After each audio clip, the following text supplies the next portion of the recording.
Que a graça e a paz do nosso Senhor e Salvador, Jesus Cristo, esteja conosco na manhã dessa segunda-feira. Segunda-feira, né? Dia do Trabalhador. Eu não sei o que seria o nome desse dia no judaico, né? Mas é o Dia do Trabalhador.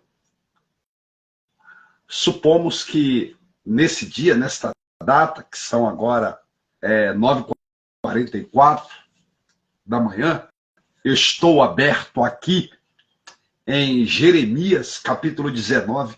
Eu me assemelho muito a Jeremias. Jeremias é uma pessoa fantástica. Fantástica. Eu quero deixar aqui registrado, né? Um abraço para o Luiz, um abraço para esse povo de Araucária, Curitiba, Paraná. As ratazanas, agora em Araucária, estão saindo do esgoto, né? Para você entender como é que funciona, né? Está chegando os dias da convocação, né? Para você começar a escolher o novo prefeito da sua cidade, a nova gestão administrativa e fiscalizadora da cidade de Araucária. E muitos estão de olho nesse posto. Infelizmente, os viciados querem voltar à biqueira do poder. Os viciados querem voltar à biqueira do poder. Onde jorra leite doce, onde eles ficam intocáveis, né? Onde eles dividem a sua porção, cada um por sua parte, deixando o povo à míngua dentro dos seus requisitos de lei. Então eu quero dizer para você que Araucária está de olho, né? Está chegando o dia de você fazer aquilo que você tem direito de fazer, de você fazer escolhas, tá? Lembra de mim, estou aqui, Negão do Saco Preto, amém? Queridos, eu estou aberto em Jeremias capítulo 19. Hoje nós vamos falar de algo muito especial. Quero ser rápido aqui, sucinto, prático, objetivo, porque eu tenho trabalhos a fazer em casa. Tirei esses dias não para descansar. Acordei um pouco tarde hoje, sim. Acordei tarde, sim. Porque trabalhei sábado e domingo aqui em casa, fazendo uma grande marceira para terminar o meu afazer, a minha obrigação, né? Que não é fácil você terminar a sua obrigação, né? Que de fazer a minha casa, né? De dar os retoques finais, né? Da minha acomodação. E os amigos e irmãos sabem que não é fácil, né? Mas nós estamos aqui, estamos de pé, estamos vivos como vive o Senhor para todo sempre. Ano que vem é o ano de escolhas, né? Muitas pessoas ficaram 3 anos no poder aí sentados, abastardos, né? E quando está findando os 2 anos, quando está findando o último ano, eles querem resolver as coisas e não vão conseguir, né? Então, eu peço que você preste bem a atenção em quem você vai escolher para a gestão da sua cidade, né? Estou aqui, Negão do Saco Preto. Se você achar eu como uma opção, lembre de nós, amém? Já estou há 2 anos aqui batendo na tecla. Jeremias capítulo 9, 19, melhor dizendo. Deus, ele vai falar de um povo através do profeta Jeremias. É um profeta que eu amo. Se tem um profeta, irmão, que Deus honrou demais na Bíblia, fora Moisés, chama-se Jeremias. Esse Jeremias, ele foi um profeta impactante, impactante, um profeta de exemplo, um profeta instruído, um profeta que, felizmente, ele pregou, mas muitos não se converteram. Tá chegando gente aqui, que benção, né? Tá chegando aqui, ó, Rogério Cesar Ih, rapaz, é difícil, hein? Vai quebrar até a língua para falar esse nome. Rogério Cesarluznac. Cesarluznac. Negócio assim. Rapaz, é difícil. Seu nome é difícil, homem de Deus. Hoje eu estou com uma palavra poderosa para poder elucidar a você a respeito do seu ofício, do ofício da sua vida, daquilo que você precisa urgentemente, né, tomar uma providência nesse tempo de escassez, né? Descansei até mais tarde, pois ontem e sábado virei uma massa, estamos acabando ali a confecção do nosso banheiro, vamos daqui a um mês, eu acho que é daqui a um mês, ou daqui a 25 dias, um mês, né? Vamos estar de casa nova, em nome de Jesus, e vamos para cima da situação. E vamos para cima da situação, porque Deus é maravilhoso, né? Porque Deus é maravilhoso. Jeremias vai falar de um povo, Jeremias vai falar de um povo, o povo de Israel, que já conhecia, né, as instruções de Deus, que Deus estava pelejando a favor deste povo, para o próprio povo. Deus não estava pelejando contra esse povo, a favor desse povo, contra os inimigos, não. Não estava, não. Deus estava pelejando com o povo, brigando com o povo para salvar o povo, né, da sua carreira desenfreada para a destruição. Quando você lê no capítulo 18 de Jeremias, você vai ver lá que Deus fala para Jeremias. Para você ler o capítulo 19, você tem que primeiro ler o capítulo 18. Deus fala para Jeremias: olha, Jeremias, desce lá na casa do olheiro e veja como o olheiro trabalha, né, com esse vaso, com esse barro. Eu quero dizer para você, irmão, que a Bíblia está falando que Jeremias desce e ele vê um homem lá trabalhando nas bordas do vaso. E aquele vaso que ele está trabalhando naquelas bordas, você vai apreciar. Elton Joaquim está assistindo, com mais outros. Você vai perceber que Jeremias, ele fica prestando atenção e Deus ali desenrola o discernimento dentro do seu coração e da sua cabeça, dizendo: olha, Jeremias, assim como o vaso na mão do olheiro, sois o povo de Israel nas minhas mãos, se eles assim o deixarem. Não posso eu fazer, né, como esse olheiro está fazendo com esse barro, que parecia mal aos seus olhos, que se lhe quebrou, então ele tornou a refazer. Aquilo ali tem uma simbologia, né? Então a Bíblia vai dizer aqui que aquele povo, ele ignorou as diretrizes de Deus. Ele ignorou a vontade de Deus. Eu não quero me deter aqui, quero ser preciso e rápido, objetivo no falar. Espero que Deus me inspire para poder chegar a uma conclusão adequada para te fazer entender aquilo que Ele quer de nós, para você se elucidar. Aí, Deus usou a Jeremias diversas vezes, não só a Jeremias, também como Eliseu, como Isaías, como Joel. Deus usou também, ali você vai ver, como Daniel e outros mais. Mas esse povo, irmão, quando eles têm uma concepção formada, até mesmo o evangélico, religioso, quando ele tem uma concepção formada, quando ele se convence que ele está convertido, aí então nessa parte, Deus ele não entra. Deus ele não entra. Deus ele permite, né, palavras, revelações, para dar um toque só de despertamento no ser humano. Aí você fala: por que, pastor? Por que Deus não tem poder para entrar? Deus tem poder? Claro que tem, claro que tem.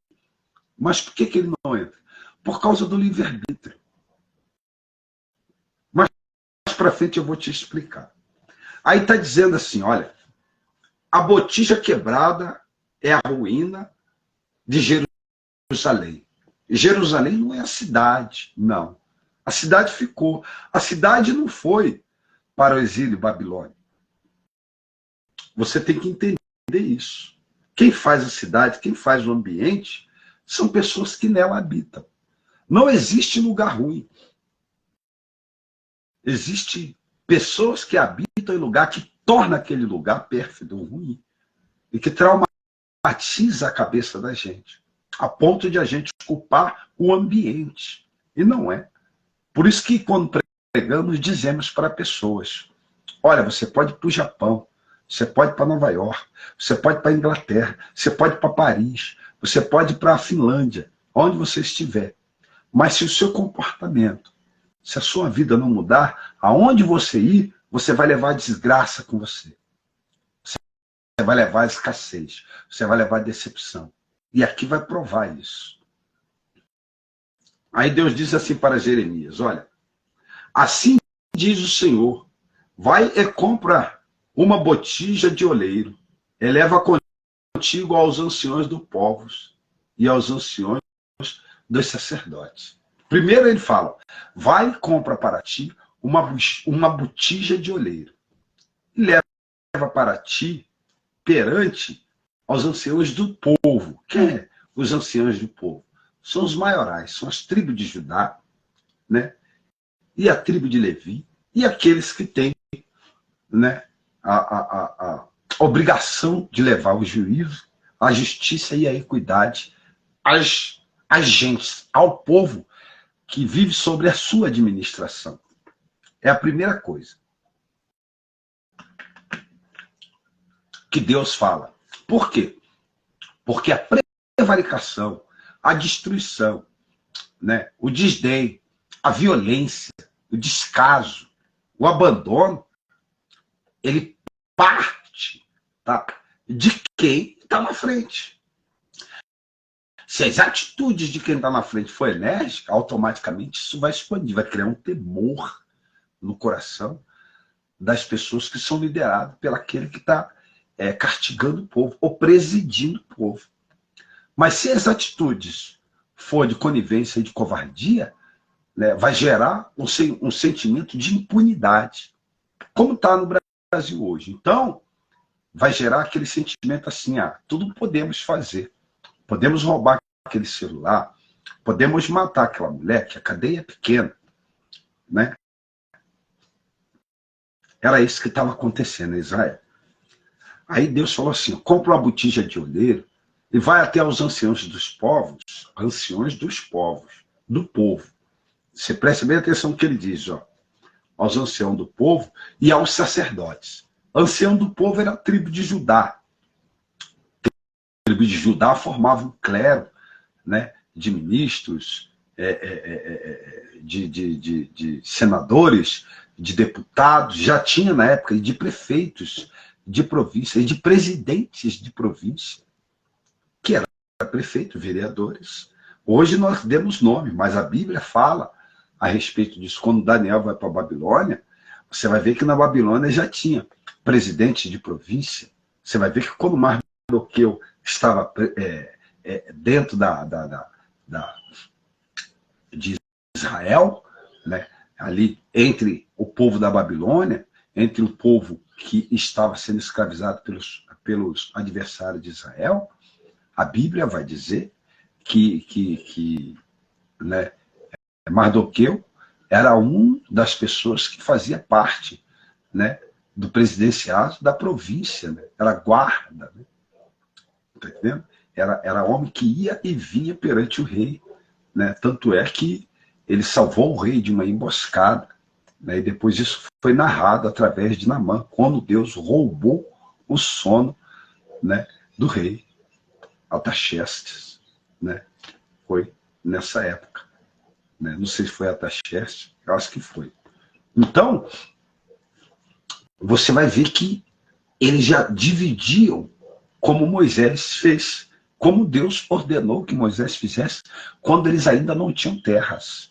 O que Deus falou? Moisés, chama os maiorais das tribos e dê autoridade para que, né, tire um pouco da carga dos seus ombros, porque é difícil.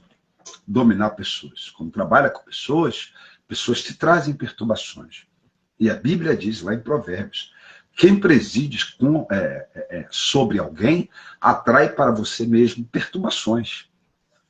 E vai dizer aqui, ó, Essai é o vale do filho de Enom, que está à entrada da porta do sol. E apregou ali as palavras que eu te disser. E diz, ouvi a palavra do Senhor, rei de Judá e moradores de Jerusalém. Assim diz o Senhor dos Exércitos, o Deus de Israel. Eis que trarei tão grande mal sobre este lugar, que quem quer que dele ouvir, retinilharão as orelhas.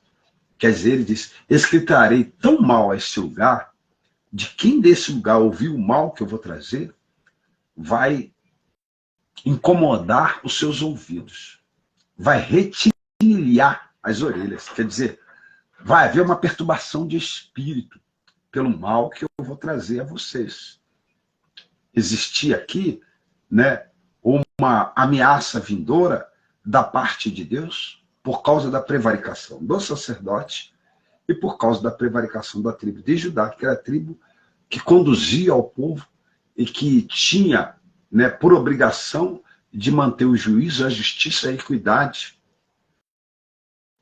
e de trazer a paz para aquele povo, porque menores estavam sendo saqueados e humilhados por maiores. E disso Deus não gosta. Né? Aí diz assim, ó, porquanto me deixaram e profanaram este lugar, e nele queimaram incenso a outros deuses, que nunca conheceram, nem eles, nem os seus pais, e nem os reis de Judá. E encheram este lugar de sangue de inocentes. Inocentes, aqui quando você vai ver, esses inocentes aqui, eles são tanto crianças que eram sacrificadas aos 7 meses ou aos 3 meses de idade a deuses do céu, ídolos, demônios, né? E a pessoas que tinham uma tribo menor e que eles lutavam e com as suas injustiças se apossavam das mulheres e dos bens dessa pessoa. E nessa feita, quem ganhava vantagem? Era o sacerdote, que tinha o lugar, né, que representava Deus na terra, e era também, né, a tribo de Judá, que era a tribo de juiz que julgava as causas. Então, quando chegava dinheiro, a corrupção comia solta. E esse povo fazia descaso com a covardia alheia. A tribo de Levi, porque eles representavam Deus. Então você pecava contra o seu próximo, tirava a vida, você vai ver aqui, ó, que eles tiravam a vida das pessoas. Olha o que vai dizer aqui, ó. Porque, olha lá, porquanto me deixaram e profanaram este lugar, e nele queimaram incensos a outros deuses, que nunca conheceram, e nem eles, e nem seus pais, nem os reis de Judá, e encheram este lugar de sangues de inocentes. Então era muito fácil você formar um ardil, que hoje a gente chama de casinha de caboclo, né, para voar sobre, né, os pertences alheios, tomar vantagem. Tipo eu moro aqui, fiz uma grande casa ali, bonita na frente, daqui a pouco eu vou começar a trabalhar nela, só depois da palavra aqui. E aí então alguém forma um grupo, né, e investe contra mim, tira a minha vida para ficar com o meu bem. E quando essa pessoa investe contra a minha vida, derrama o meu sangue, e ela vai para a justiça, chega lá na justiça, vamos colocar que isso aqui seja um bairro de classe média alta, e eu sou um homem solteiro, inteiro, né? Então ela inverte contra este lugar, toma o que é meu, leva os ouros, os tesouros, e quando for na justiça, ele chega, paga um advogado, o advogado cochicha no ouvido, né, do juiz, e o juiz leva uma boa parcela daquilo e fica tudo bem. Era dessa forma que estava acontecendo com a administração de Israel, né? Aí diz assim, ó, porque edificaram os altos de Baal para queimar seus filhos no fogo, em holocaustos a Baal, o que eu nunca lhe ordenei, e nem falei, e nem subiu ao meu coração. Você está vendo como é que estava? Agora, isso se eles faziam com os filhos, eles faziam isso para prosperidade, para poder ganhar, né? Eles sacrificavam em busca de alguma coisa. Ninguém serve a outros deuses em busca de nada. Sempre tem um interesse por baixo disso aí. E eles tinham um interesse de algo. Eles queriam algo com esse sacrifício. Eles queriam tomar vantagem com esse sacrifício. E assim o povo de Israel estava vivendo, né? Vivendo na mentira, vivendo na prostituição, vivendo na degradação, sabe? Humilhando o seu próximo, acabando com a honra do seu próximo, né? Eles viviam dessa forma, desse jeito. Era assim que o povo de Israel vivia. Agora você imagina o quanto muitas pessoas ali sofreram em virtude disso, né? Por causa da ganância alheia, por causa da ambição alheia. Por isso, eis que dias vem, diz o Senhor, em que este lugar não se chamará mais Tofete, nem Vale do Filho de Enom, que era uma das tribos, né, de Israel. Ou, enfim, mas Vale da Matança, porque dissiparei o conselho de Judá e de Jerusalém, neste lugar, e os farei cair a espada de diante dos seus inimigos, e pelas mãos daquele que buscam a vida deles. E darei os seus cadáveres a pasto das aves do céu e aos animais da terra. Olha como a destruição repentina dita por Deus era tão grande, em virtude do que eles faziam. O que eles faziam era maior do que a punição. O que eles praticavam, o que eles faziam, era bem maior do que a punição. Eles mereciam a morte, segundo Deus. E eu acredito. Você não estava lá, eu também não estava. Você agora se espanta com coisas que você está vendo. Agora, você imagina? Você já conseguiu imaginar, vislumbrar uma pessoa, presta atenção no que eu vou dizer, que mata o seu próprio filho, novinho, que saiu da madre, que destrói a sua própria prole? Só o cúmulo do absurdo da ignorância. Tudo, né, com intenção de prosperar, de obter aquisições. Para quê? Para quê? Para ter momentos de prazer? Vale a pena você investir contra o teu próximo pelo conforto passageiro desta vida?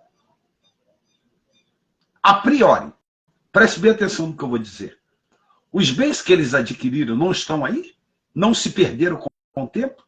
As terras que eles tanto lutaram contra o seu igual para obter ainda não estão lá desertas, sem moradores, sem habitantes, sem ninguém? Levaram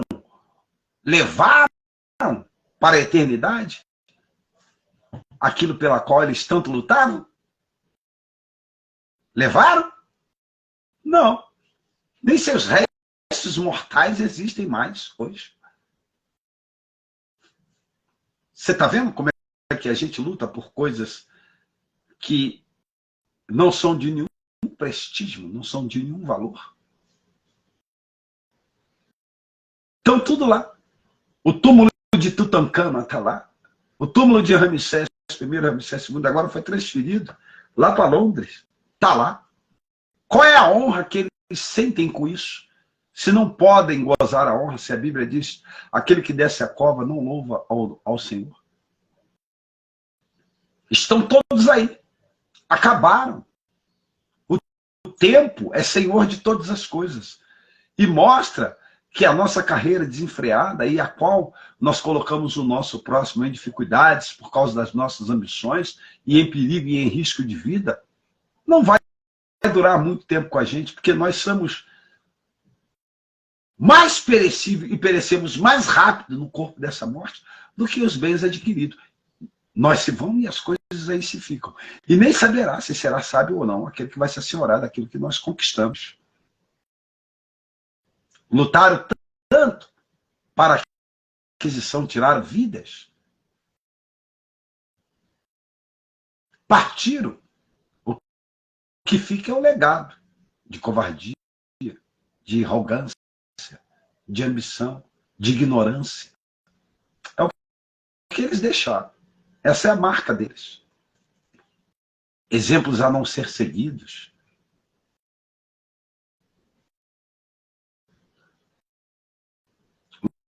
Lutaram tanto, arrumaram confusão, incitaram a ira de Deus contra eles mesmos. Tudo por causa de um desejo do próprio coração. E o que levaram com isso?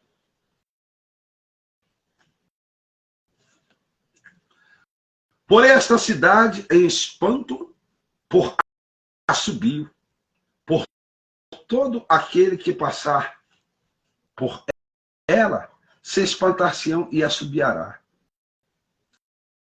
por causa de todas as suas pragas. O que você vai adquirir e a praga da parte de Deus no ser humano pega. E pega. Porque Deus é detentor do bem e do mal. Está lá dizendo Isaías. Eu crio a luz, eu faço a paz, eu crio as trevas, eu faço o mal. Eu, o Senhor, sou o detentor de todas as coisas.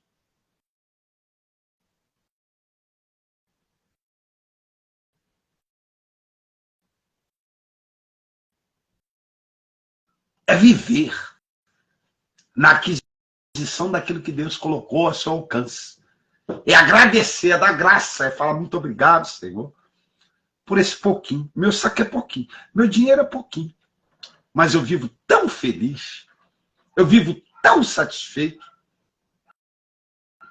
eu vivo tão realizado.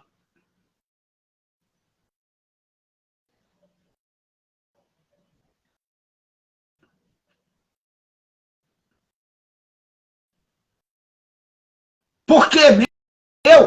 E eu não precisei tirar de ninguém a força, eu não precisei criar confusão na vida de ninguém, eu não precisei deixar as pessoas em maus lençóis, viverem perturbado por causa da minha atitude contra elas. Então eu durmo em paz, eu tenho sossego, eu tenho alegria. É isso.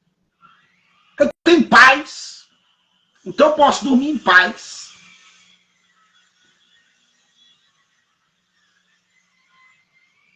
Você tem muito, tem dinheiro, tem posse, tem as coisas. Pergunta que eu te faço, você tem paz para dormir? Você pode sentar numa churrascaria, você pode sentar descosta numa mesa de uma lanchonete, comer uma porção de frango picado com batata frita? Não pode, não, porque tem gente te seguindo de carro, mas espreita com você, porque você aprontou no bairro onde você mora, ou na cidade, ou no país onde você vive.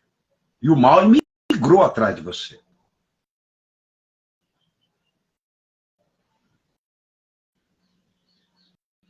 E a qualquer momento vai te dizimar. Eu não tenho nada, materialmente, financeiramente, não tenho nada. Não tenho nem a família, não tenho nem meus filhos perto de mim. Mas eu tenho paz. Posso morar até na rua. Não devo nada para ninguém. Mas esse pessoal aqui devia. E devia muito. E devia para Deus. Pelo tanto de mal, de tanto de sangue que esse povo tinha derramado. E olha o que lhe vai acontecer. Aí diz assim, ó. Ele farei comer a carne dos seus filhos e a carne das suas filhas. E comerão cada um a carne do seu próximo, no cerco e no aperto em que eu os apertaram, os seus inimigos. Olha lá, ele farei comer a carne dos seus filhos, a carne da sua filha, e comerá cada um a carne do seu próximo. No cerco e no aperto em que os apertaram os seus inimigos, e que buscam a vida deles. Pastor Nelson, Deus fez ele comer a carne dos seus adversários? Fez. Mas como que Deus fez isso? Muito fácil. Israel dependia unicamente de Deus. Suas colheitas e suas rendas, o alimento em que ele sustentava, estava na mão dos camponeses que viviam fora da cidade. Bem fora, bem distante. Terra de algumas lideranças das tribos que negociava com o governo daquela cidade alimentações. A cidade em si de Israel, né, ela não tinha, ela não produzia, salvo nas encostas do muro, que tinha ali, quando Nabote tinha sua vinha, que Acabe cresceu o olho na vinha de Nabote, né, e Jezebel mandou que matasse a Acabe, né, para poder se aproveitar, né, da sua vinha, e Deus assim então, né, decretou a morte de Acabe, depois, mas primeiro a morte de Jezebel, que executou o intento do coração do rei. Mas o restante, as lavouras ficavam bem distantes. Então, o que os inimigos de Israel faziam? O que os caldeus faziam? Qualquer povo inteligente que investia contra Israel, Israel é uma cidade pequena, com seus 300 mil a 500 mil moradores, 600 mil moradores. Então eles circuncidavam, cercavam a cidade, sitiavam a cidade. E se acampavam ali 1 ano, 2 anos, 3 anos, 4 anos, o tempo que fosse. Sem pressa. Como o sustento da cidade vinha das suas coligações e das suas alianças, como é feito hoje? Você não compra um produto lá da China e não vem? Não é assim?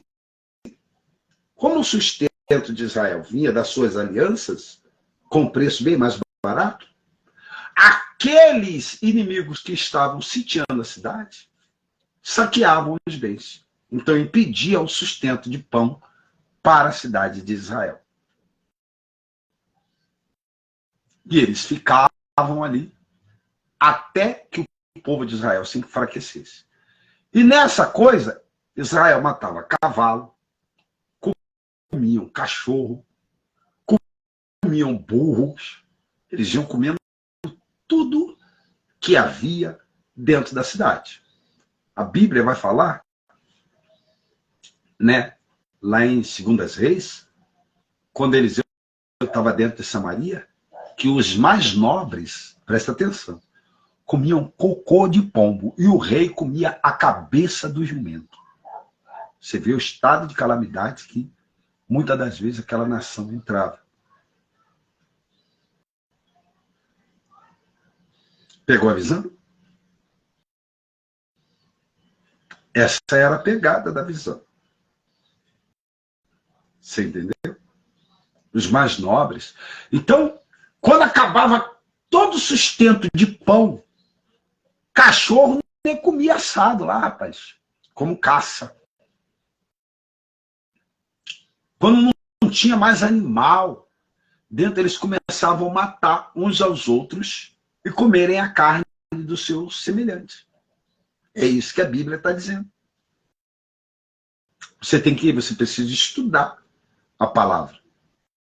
E quando acabavam de comer a carne e beber e comer o sangue dos seus irmãos, os seus iguais, pela fragilidade de alimento e pelo cerco com que seus inimigos os cercavam, os inimigos de Israel, eles passavam meses, até anos, acampados ao redor da cidade. E saqueava tudo que vinha. Eles saqueavam tudo que vinha. Ele se fortalecia, Israel se enfraquecia. E aí Israel começava a matar cada um o filho do seu amigo. Entrava em combinação, você lembra? Daquela passagem, né? Que a mulher combinou de comer primeiro a filha dela, depois comeremos a filha do outro. É mais ou menos nessa época aqui. Aí eles começavam a comer o filho do outro. Criança nova. Para eles era mais saborosa. E comiam sem ressentimento nenhum. Eles ofereciam a deuses do céu. Por que agora não se alimentar? Porque eles sabiam que se eles morressem, eles não iriam estar com Deus pela atrocidade que eles faziam. Então eles tinham medo da morte, também não se arrependiam.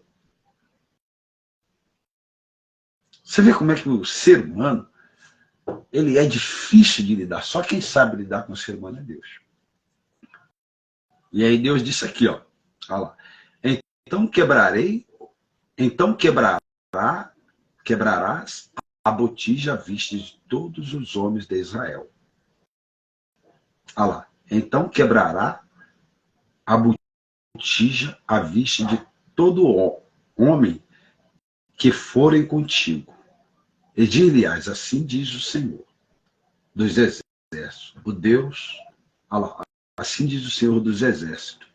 Deste modo quebrarei eu este povo e a esta cidade, como se quebra o vaso do oleiro, que não se pode mais refazer. E os enterrarão em Tofete, porque não haverá outro lugar para os enterrar. Preste bem atenção nisso aqui. Vou ler de novo. Olha lá. Então quebrará a botija à vista de todo o homem que fora contigo.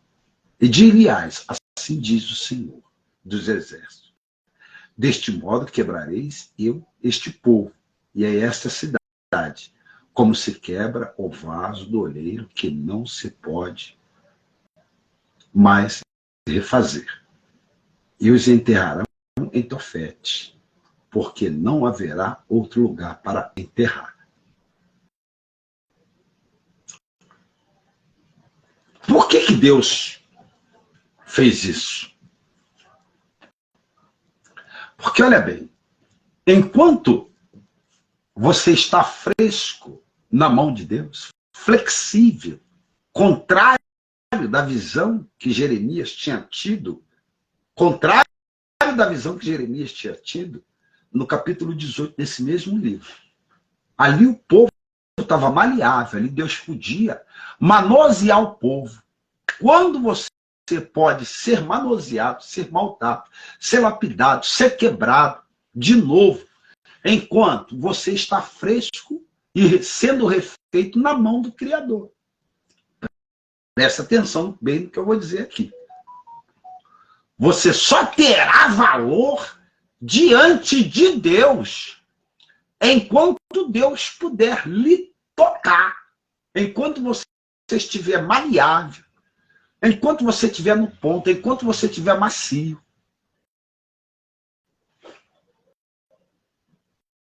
Depois que você é levado ao fogo, foi provado, foi aprovado, foi fixado, foi pré-estabelecido. Deus já te fez entender o que Ele quer e espera de você. E você não se dá ao entendimento, aí não resta muita coisa para você, não. Aí só resta uma coisa para você. Humildade. Aí a Bíblia vai dizer assim, diante da humildade vai a honra. Eu tiro isso aqui como nos pregadores hoje. Eu estava conversando com o meu líder, via telefone, e estava falando com ele o seguinte, Deus não pode fazer muita coisa hoje mais, pelas Assembleias de Deus. Todas as Assembleias de Deus. Até a pequena que está nascendo agora,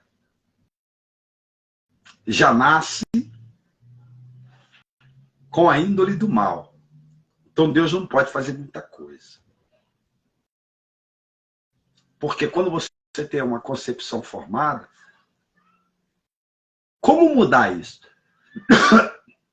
Já ensinam no nascimento a pessoa ser maliciosa e sagaz.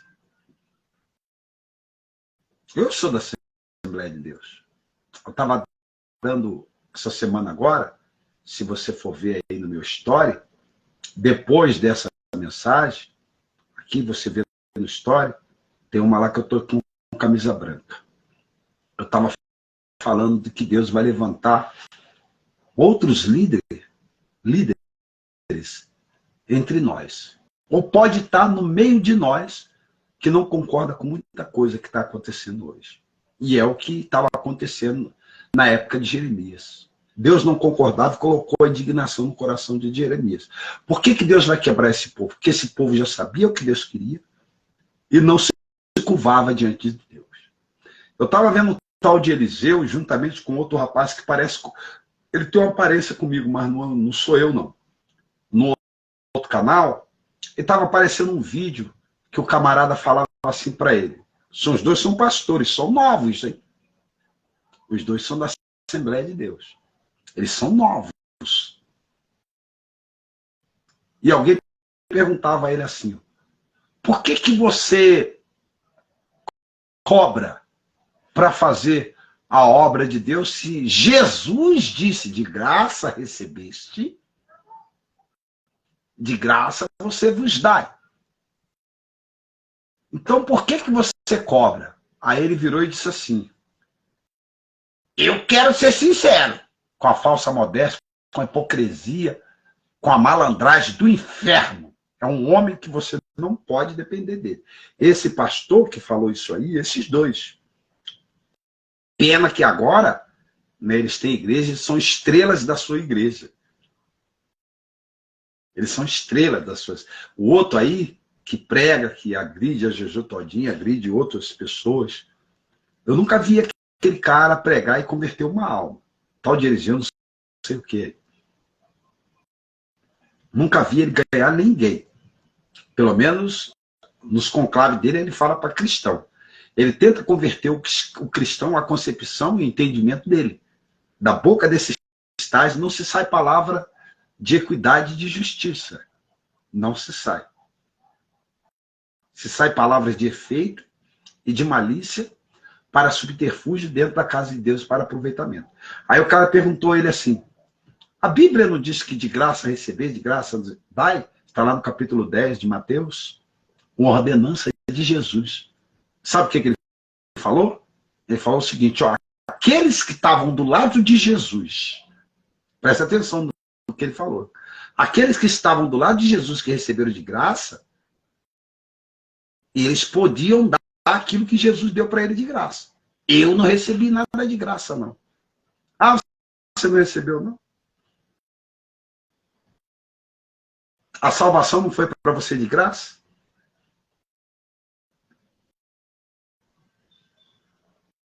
Quanto você está pagando para ir para o céu? Porque você disse, você foi bem claro no que você falou na entrevista aí.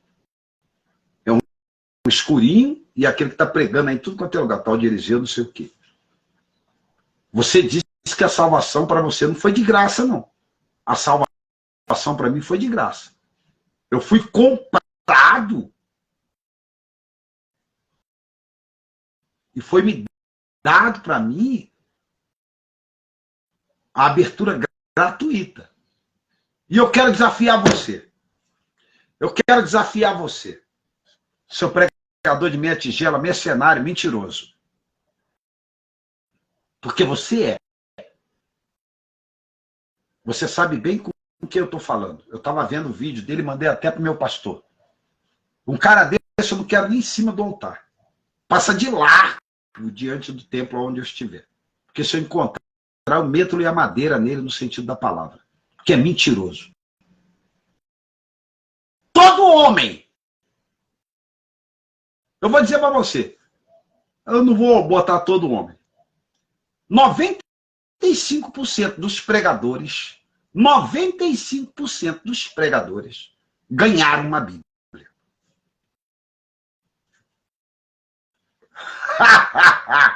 95% dos pregadores ganharam uma Bíblia. Eu estou dizendo 95%, porque eu sei disso. Se você cobra, é porque você é mercenário mesmo. Você é picareta, mentiroso mesmo. Jesus te deu de graça. Por isso, por que eu estou lendo isso aqui? Por que eu estou falando? A Bíblia está falando assim, olha. Ó, então dir-lhe-ás, assim diz o Senhor dos Exércitos, deste modo quebrarei eu este povo e a essa cidade. Como quebra-se um vaso de oleiro que não se pode mais refazer. E os enterrarei em Tofete, porque não haverá outro lugar para os enterrarem. Porque esse tipo de gente que desfala o evangelho, que desfaz da boca de Cristo. Quando Deus está falando aqui de graça, recebeste de graça, você vai dar, porque você recebeu a salvação de graça. Não me interessa se você passou 4 anos na faculdade pagando teu bolso, é um problema teu. O que o pregador falou, que a salvação é de graça, você disse que não é, que você pagou caro. Pagou pela Bíblia, que quem te salvou foi a Bíblia, não a palavra de Deus. Você falou, eu paguei. Eu vou ser sincero com o irmão. Eu não recebi de graça nessa Bíblia aqui, eu paguei. Ei, peraí. O que está escrito na Bíblia é o que te salva, não é a Bíblia, não é o livro que te salva. É o que está escrito na Bíblia. Até porque não existia Bíblia na época de Jesus. O que está escrito na Bíblia é o que te salva. Você recebeu de graça o ato da crucificação e as portas abertas. Agora você tem a pachorra, a altivez, a arrogância de dizer que a salvação para você não foi de graça.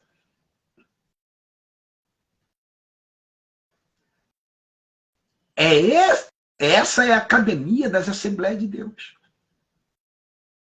Olha os filhos que eles estão formando, que se revoltam contra o próprio Deus, contra o próprio Senhor. O sujeito diz, a salvação é de graça receber, de graça dar. É claro que é de graça, mas eu não recebi de graça não, porque eu paguei essa Bíblia aqui.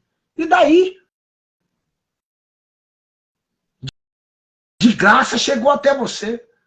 É porque eles são mercenários da palavra de Deus e querem defender a sua atitude mercenária a qualquer jeito. Então, para esses que já foram queimados, foram lapidados, para eles não resta mais, irmão. É como o vaso quebrado, depois que foi queimado, depois que foi assado no fogo, depois que foi refeito. São pessoas de concepção formada. Para eles não resta mais. Quebrou, caiu no chão, quebrou. Quem vai ter que se levantar é eles mesmos. Porque Deus resiste ao soberbo. São gente arrogante, gente soberbo, gente ignorante, gente prepotente. Vai cobrando mesmo para pregar a palavra de Deus? Que a sua parte é só isso aí. É mercenário. Esses caras, esses novos pregadores, são tudo mercenário. São palavras sem vento, são efeitos de palavras. As palavras deles não trazem salvação e nem arrependimento no coração de ninguém. Não tem novidade de vida, não muda corações. Aí o camarada chegou e falou para ele assim, ó, então tá bom, eu quero que você me dá 3 mortos ressuscitados, né? Falou assim, eu quero, já que você é um produto que está à venda, então eu quero a qualidade do seu produto. Né? Eu quero 3 mortos ressuscitados, 3 paralíticos andando, né? Aí foi narrando para ele, 30 almas convertidas e 3 cegos de nascença enxergando. Aí ele foi e desligou o telefone. Quer dizer que nem garantia do que eles fazem, eles dão. Por isso que Deus já não queria mais aquele povo. Por quê? O povo conhecia Deus e tinha uma concepção formada. Então Deus não pode mais trabalhar num vaso que já foi queimado e que tinha uma concepção formada. É como Satanás. Satanás colocou no coração que Deus queria manipular todo mundo no céu e se rebeliou contra Deus. Quanto, na verdade, não é. O céu é de Deus, a casa é de Deus. Ali você tem que andar nos parâmetros da vontade daquele que te criou.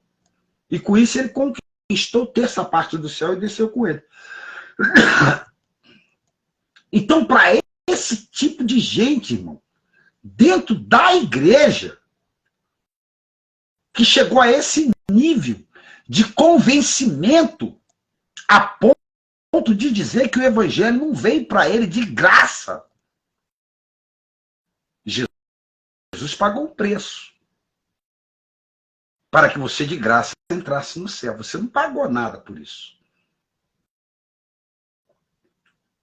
O evangelho, o único que pagou com a vida foi Jesus. O pastor não vai pagar a vida por você. Ele não vai. Ele não vai dar vida. Ele não vai deixar de dormir por causa de você. Conversa fiada.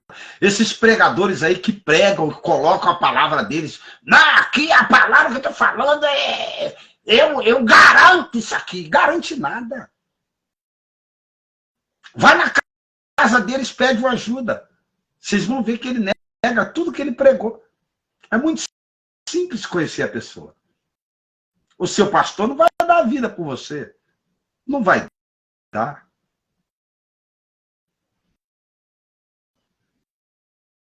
Ninguém dá vida pelo próximo, não. Nem ele dá vida pela palavra. Esses aí que estão pregando não dá vida pela palavra. Não dá. O único que dá vida por você e te deu a entrada de graça foi Jesus.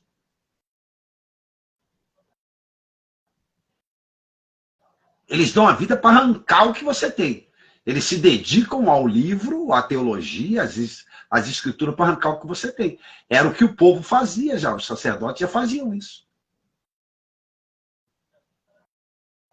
Pastor, o senhor acha contra o cantor cobrar para cantar? Na igreja eu acho. Eu sou contra.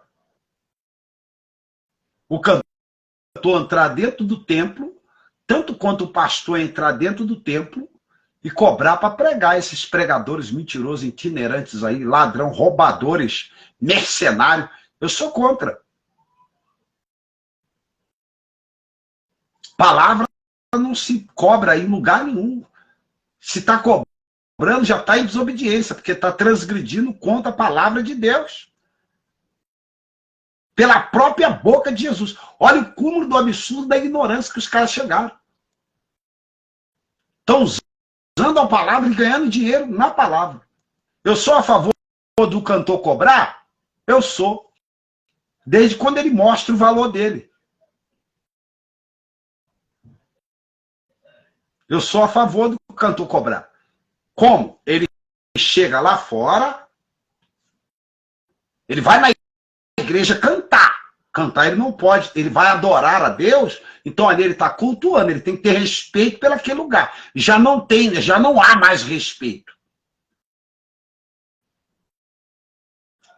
Ele vai ali cultuar. Você não cobra para cultuar a Deus.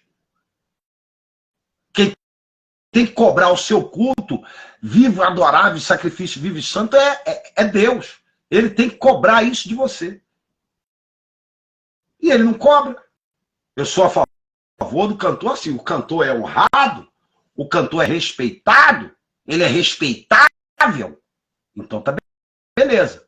Então ele vai na igreja, louva a Deus lá, e dia de semana ele escolhe um auditório, já que ele tem poder mesmo, você não é poderoso, você escolhe um auditório fora da igreja e cobra R$150.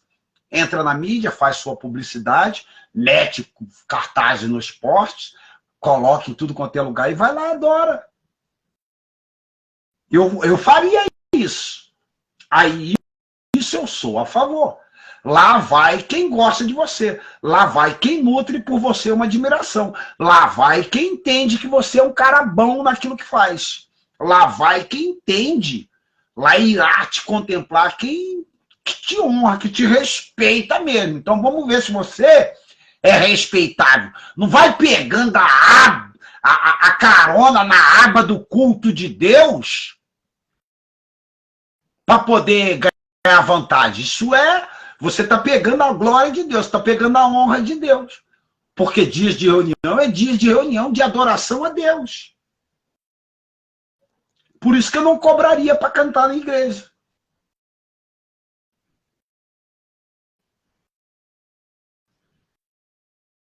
Mesmo se eu fosse famoso.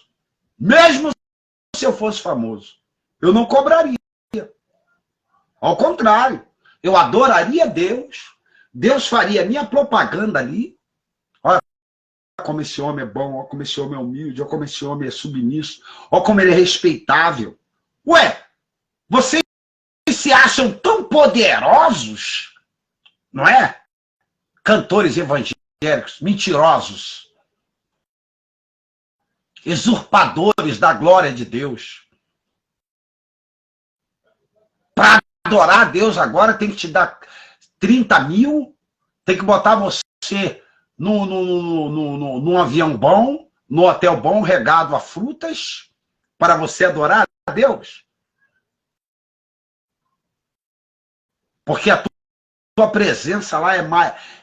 a tua forma de adorar a Deus é diferente da de todas. Ué, se você é uma pessoa que é admirável, adora a Deus de graça no púlpito, escolhe um dia da semana, vai nessa mesma cidade, tá entendendo? E aluga um auditório e vai lá. Você é tão fraco, tão pequeno, que perde para esses caras do mundo aí. Perde para os caras do mundo. Os caras do mundo vai lá, rapaz, bota um racão, né? Aquele que toca assim, né? Com violãozinho e com um Voltmix e arrasta a multidão para ouvir eles. Quem vai atrás dele, porque gosta deles. Como você não tem moral, né? Aí você fica abocanhando a glória de Deus no culto, porque o culto é feito para adorar a Deus. Aí chamam você para adorar a Deus na igreja, aí você condiciona os milhões, é 30 milhões, é 30 mil, é 15 mil, é 10 mil. Tem na prateleira, tem de tudo. Deus está me honrando. Honrando o quê? Isso não é honra, isso é usurpação. E a Bíblia diz que para esses, a parte deles é essa aí. Por quê? Se me convidam para mim adorar a Deus numa igreja, eu não vou cobrar. Eu não, mesmo se eu for famoso. Pode registrar o que está escrito aí. Pode registrar o que eu estou falando aqui. Pode jogar na minha cara amanhã ou depois. Nelson, dá para você vir adorar a Deus quando você cobra? Não cobra nada, não. Que é para adorar a Deus? Eu peço só que você pague minha passagem de volta e me traga. na segurança. No dia que eu quiser ganhar dinheiro, eu vou falar assim, olha, Nelson Nascimento contando a tua experiência e cantando louvores a Deus. A entrada é R$ 150. Pronto. Aí quem gostar de mim, vai. Quem me admira, vai.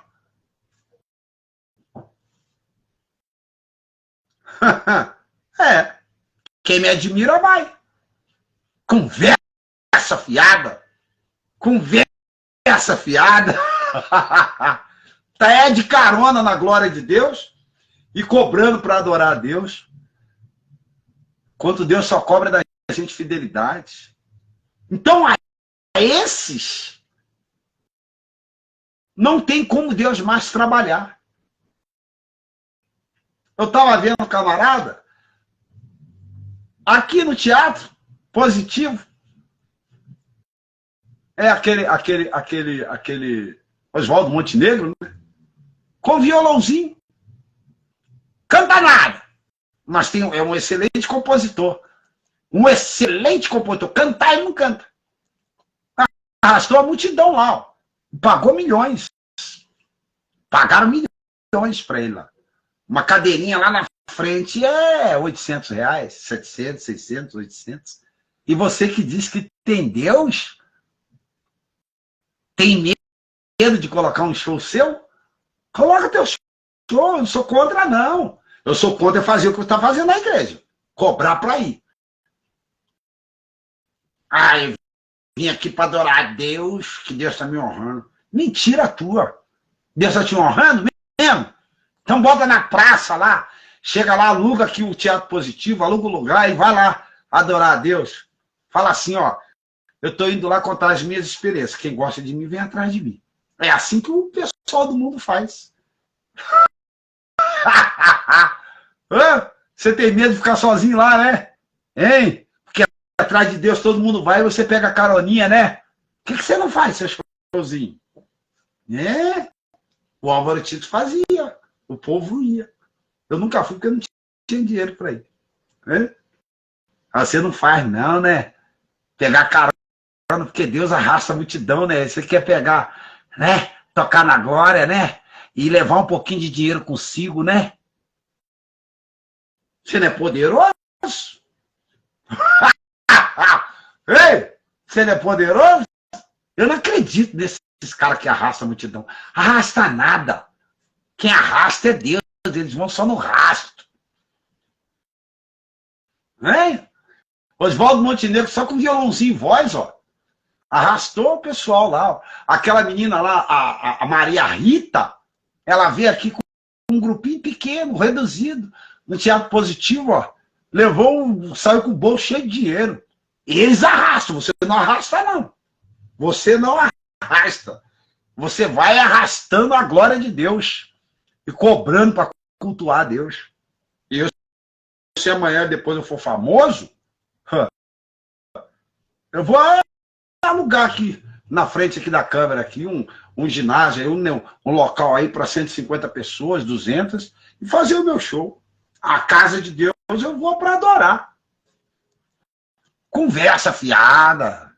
Você não é tudo aquilo que você pensa que é. Porque tem medo de encarar a realidade. Se Deus te honra, como você está dizendo, bota o show e cobra para ir lá. Eu não sou contra, não. Eu vou também, ué. Dependendo se eu gostar da pessoa. Se eu não gostar, eu não vou. Porque correr atrás do lombo dos outros, né? Roubando a glória de Deus, é muito fácil. É muito fácil. Aqui, ó. Vamos continuar aqui, ó. Assim farei a este lugar, diz o Senhor, e aos seus moradores. Sim, porei, sim, para pôr a esta cidade como Tofete, e a casa de Israel, e a casa dos reis de Judá será imunda, como o lugar de Tofete, como também todas as casas sobre os terraços queimaram incenso a todos os exércitos dos céus e ofereceram libações a deuses estranhos. Vinde, pois, Jeremias de Tofete, onde o tinha enviado o Senhor, e profetizar, pois em pé no átrio da casa do Senhor. E disse-lhe todos, e disse-lhe, ela pôs em pé no átrio da casa do Senhor, e disse a todo o povo, assim diz o Senhor dos Exércitos, o Deus de Israel, eis que trarei sobre esta cidade e sobre todas as suas cidades todo o mal que pronunciei contra ela, porquanto endureceram a sua cerviz para não ouvirem a minha palavra. É o que está acontecendo hoje. Amém? É? É. Se eu fosse grande, conhecido aí, né, na mídia, né, eu não ia cobrar para cantar a igreja, irmão. Eu não ia cobrar, não. Para cantar, não. Eu ia pode registrar o que eu estou falando. Eu ia adorar a Deus, cultuar o nome do Senhor, ia lá bem dizer o nome do meu Pai eterno. Né? Com isso, Deus ia me dar honra. E aí sim, aí eu ia fazer os meus shows separado da igreja. Nos anos 80 tinha isso, nos anos 90, lá no Rio de Janeiro tinha muito. E ia muita gente, novo som. Eu nunca fui, não, porque eu não tinha dinheiro, eu morava na rua. Agora, isso aí é conversa fiada. Conversa fiada. Vai trabalhar, rapaz. Vai fazer com as mãos o que é justo, vai ganhar seu dinheiro. Isso é um trabalho. Esses caras aí, do mundão aí, eles são honrados. E aí o crente aí, ó, que diz que Deus... Ué, a Deus está me honrando. Mas é claro, você está numa igreja lotada, cheia de gente, que o pastor lutou diante de Deus para colocar o povo ali dentro. Deus honrou ele ao tempo, né, da sua serventia perante a Deus. É fácil dizer que Deus está te honrando. Eu quero ver vocês sozinhos. É? Eu quero ver vocês sozinhos. Ser como Salomão era. Todo mundo queria ver a cara de Salomão e a sua face pela sabedoria que Deus lhe dera. Eu quero ver Deus brilhar no seu rosto, pode se arrastar, encher o ginásio, conversa fiada. Vamos orar a Deus. Andar no rastro dos outros é fácil, né? É igual ladrão, né? Ladrão, ele espera o cara ganhar dinheiro, aí quando o cara sai da porta do banco todo feliz, ele mete o revólver. Aí passa tudo que você tem. Ele não trabalhou, né? É assim mais ou menos com a semelha de vocês. Como um ladrão que rouba a glória de Deus e cobra para isso. Soberano Deus, eterno Pai, que está no céu, diante da tua presença, quero te agradecer por tudo quanto o Senhor tem nos abençoado hoje com essa palavra. Toma nas tuas mãos a minha vida, meu andar, meu proceder, coloca por terra toda a manifestação do mal, me dá um dia irrepreensível diante da tua palavra, tenha misericórdia e compaixão da minha vida, para que todas essas pessoas recebam essa palavra de bom grado no coração hoje. Manifeste o seu poder, a tua força, a tua autoridade, a tua graça, a tua glória, a tua paz. Dai-nos sabedoria, inteligência, humildade, para que possamos subsistir todas as investidas do mal contra a nossa vida hoje, em nome de Jesus. Quero te agradecer por este momento, por esta paz, né, por esta oportunidade que o Senhor me dá hoje. Não só hoje, mas para todos sempre. Muito obrigado, Senhor. Muito obrigado. Amém. Que Deus possa te abençoar rica e abundantemente. Aqui é o seu amigo Pastor Nelson Nascimento, Negão do Saco Preto. Voltamos a qualquer momento.